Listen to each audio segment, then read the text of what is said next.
Assalamualaikum warahmatullahi wabarakatuh. Perkenalkan, nama saya Nur Hikmah dari Fakultas Tarbiyah, Prodi Pendidikan Agama Islam, Institut Agama Islam Negeri Parepare. Pada video pembelajaran kali ini, saya akan membahas mengenai pembelajaran berbasis problem-based learning. Yang pertama, pengertian problem-based learning. PBL is a learning methodology that encourages students to take responsibility for their own learning and to develop a broad set of general skill and attribute, along with relevant content knowledge. Problem-based learning atau PBL adalah pembelajaran berbasis masalah, di mana metode pembelajaran ini melibatkan siswa dan guru untuk memecahkan masalah secara bersama-sama. Siswa harus mempelajari materi tersebut dan harus terampil mengatasi masalah yang terlibat di berbagai situasi seperti di kehidupan nyata, sedangkan guru perannya adalah menyodorkan berbagai masalah, memberikan pertanyaan, dan mendukung pembelajaran siswa. Kemudian, yang kedua, karakteristik dan langkah-langkah. Adapun langkah-langkah penerapan dari pembelajaran berbasis problem-based learning atau PBL ini yaitu yang pertama, mengajukan masalah atau pertanyaan. Yang kedua, lahir menghubungkan masalah yang berbeda dengan disiplin. Yang ketiga, ujian otentik.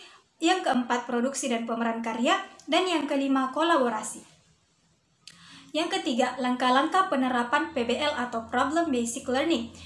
Penerapan PBL mempunyai ciri yang berbeda berkaitan dengan langkah-langkah pembelajarannya. Sebagaimana menurut Barrett tahun 2005 memaparkan langkah-langkah dalam PBL yaitu yang pertama, murid diberi topik permasalahan oleh guru.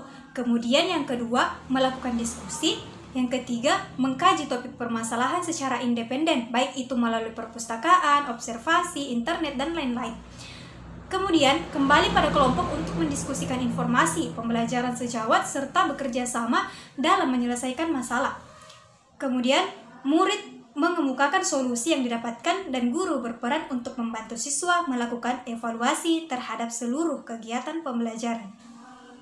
Yang keempat, tujuan penerapan proses pembelajaran berbasis problem-based learning, yaitu tujuan yang ingin dicapai, kemampuan siswa untuk berpikir kreatif, analisis, sistematis, dan logis untuk menemukan alternatif pemecahan masalah melalui eksplorasi data secara empiris.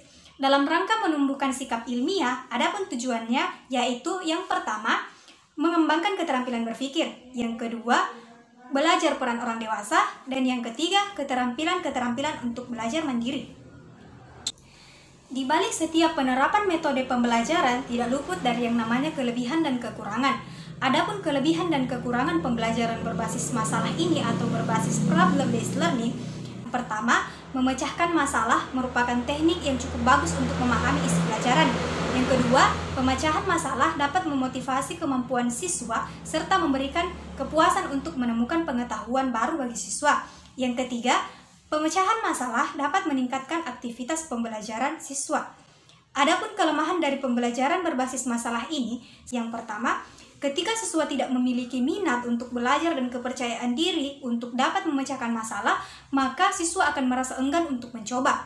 Yang kedua, keberhasilan pembelajaran berbasis masalah memerlukan waktu yang lama untuk persiapan.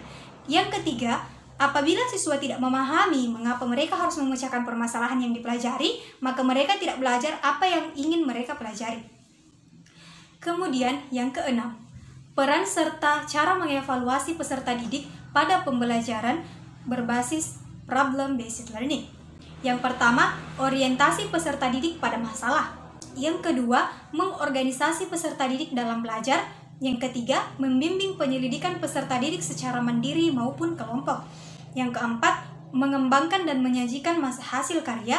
Dan yang terakhir adalah menganalisis serta mengevaluasi proses pemecahan masalah melalui laporan tertulis.